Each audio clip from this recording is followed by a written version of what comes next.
and welcome to part 2 of making over a wedding dress. I have cut my finger with a knife. Our home, that's what's up. But I figured as the beginning of part 2 of the dress, I will show you where I am at. So, oh my goodness, my fork. I have a glee class in like 45 minutes, so I'm gonna start working on this because I am so bored, you guys. Like, J. Crew is opening up soon, thank goodness, because I'll have something to do, but like teaching's super slow recently because it's summer and I'm just so bored. Okay. As you would have seen in the last one, we fixed the hole on the sleeves. So the sleeves are off the dress. We have opened up the side. Where is it? Here. So we've taken 2 seams on either side and we've opened it. That's one. And then the other. The next step is going to be to seam rip all of this so that it's fully open. Like on the inside, we have 2 parts of this silky underlayer. And then once we have 2 parts of the top, it'll be time to measure and create the lace paneling of the skirt. And then we are playing with the idea of, like I said, adding a corset onto the back. So we would just zip it until here. And then this would become a corset. And we think we could put like the lace fabric. We think it'd be really cute. But of course we want to make sure that that would actually look good with the lace paneling on the sides. So that is the next step. So let's get the ball rolling.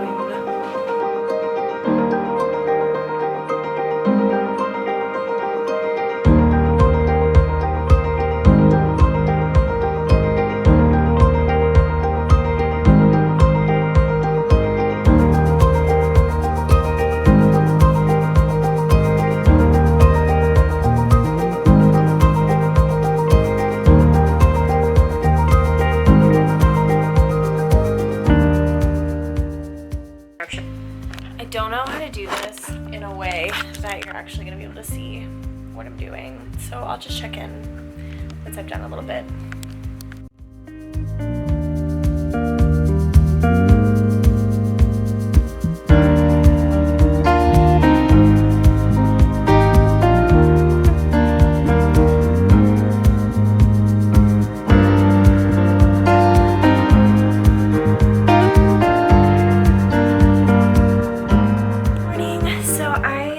Recently woke up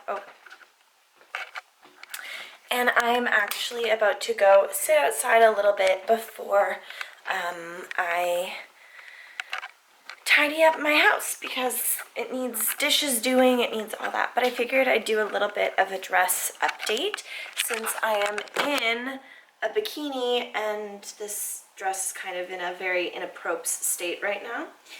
So yesterday I managed to finish seam ripping the whole thing, well, the sides, so it's kind of hard to zip by myself.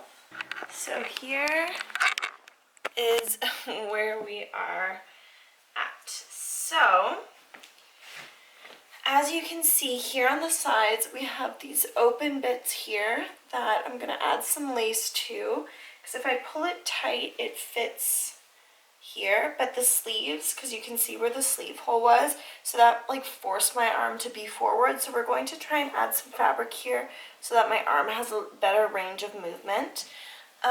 Here we're going to try and add a corset, I think is the plan right now. So we're going to add some fabric and that way we can just tie it as tight or as loose as we need to. And then you can see I have completely opened up the sides of the dress on both sides. So currently the plan is to add a layer here and attach to this under layer, and then also add a lace layer to the top here.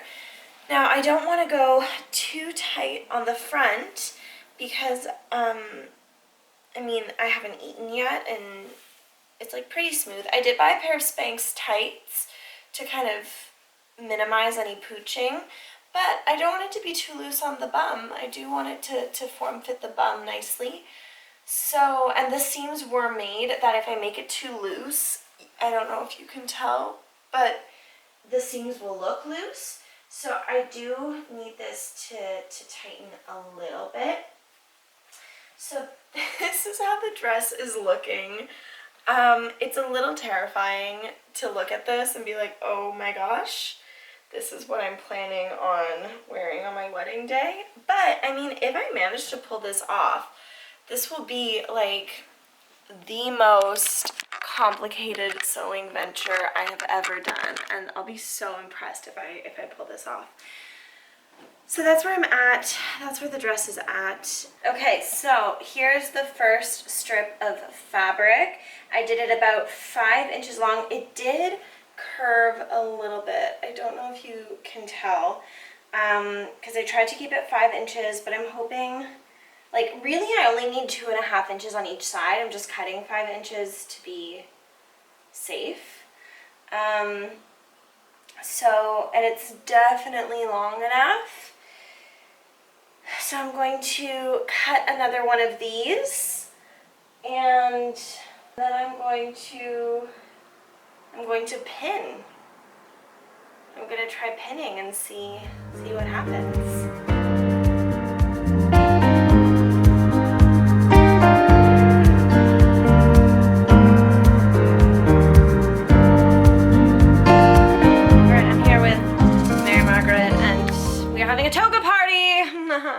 Just kidding. We're remaking the dress, so I completely forgot to film our pinning process of the first layer, but let me scoot the boot over. I don't want to move too aggressively, nice, because I don't want to accidentally like pull any pins. So we have pinned the 2 sides of the dress.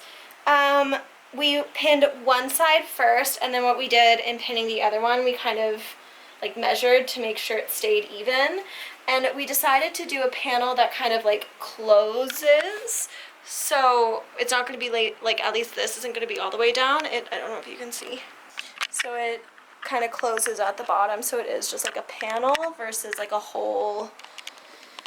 Do the same thing on the other side. Yeah, and we just measured how long. Oh, it's kind of wrinkling because I am folding my body, but obviously like this part is like a little tight, so we'll just do like a stitch straight down, but it's on my body so it moves, and we also didn't want to get too aggressive with the pins while this is on my body. So anyways, so we're gonna do the lace layer next. Hello team, and update. The first thing I grabbed was this Fabric Fuse Quick Bond Fabric Adhesive. It looks like this, and I thought I would use this as like a temporary thing, and actually I figured it would be helpful to use the glue, and then even I could sew on top of the glue, and it would just keep things a little more secure than the needles. So I'll show you what that looks like. I also grabbed just some bobbins from Michael's. I figured if I'm buying a sewing machine, I may as well have these, and now I do. Then I grabbed a sewing machine from Kijiji. So this is a Singer sewing machine. Baby blue. I think she's so beautiful. They actually found the instruction manual and also gave it to me. And this is from 1966. So I think she is stunning. She comes with a pedal and plugs in. I'm really excited. I did talk to the guy and it does work. It's just the tension's a little bit off, so I do have to work on the tension a little bit, obviously, to make sure that it sews properly, because he said from the front it'll look really nice, but then you flip it and on the back it looks all weird, which like in theory is fine, but I do want a nice stitch. So I'm gonna work on but it's one thing to fix the tension, like that's an easily solvable problem, versus like just the machine not working. Oh, I was gonna show you what I did to the dress. Okay, so I just separated the top layer, threw it over, and then what I did was I grabbed the layer that we had pinned in, and you'll see when I pull, it's not separating, and that's because I used the fabric glue. The plan is right now to put the stitch on top of that, but I think even for the underlayer, the fabric glue might even be enough. And then I did this all the way down, and then I even attached the bottom here, and then I just put paper clips to hold it together while it dries. So I'm gonna leave it for a little bit longer. They recommend 4 to 6 hours before washing it, which like I'm not gonna wash it, but I do want to try it on, make sure it's fitting okay, that I didn't glue it in the wrong place. And then I'm gonna get working on the sewing machine, make sure the sewing machine works, and then we'll work on the arms and the lace layer, and it's really coming together. Honestly, it's coming together.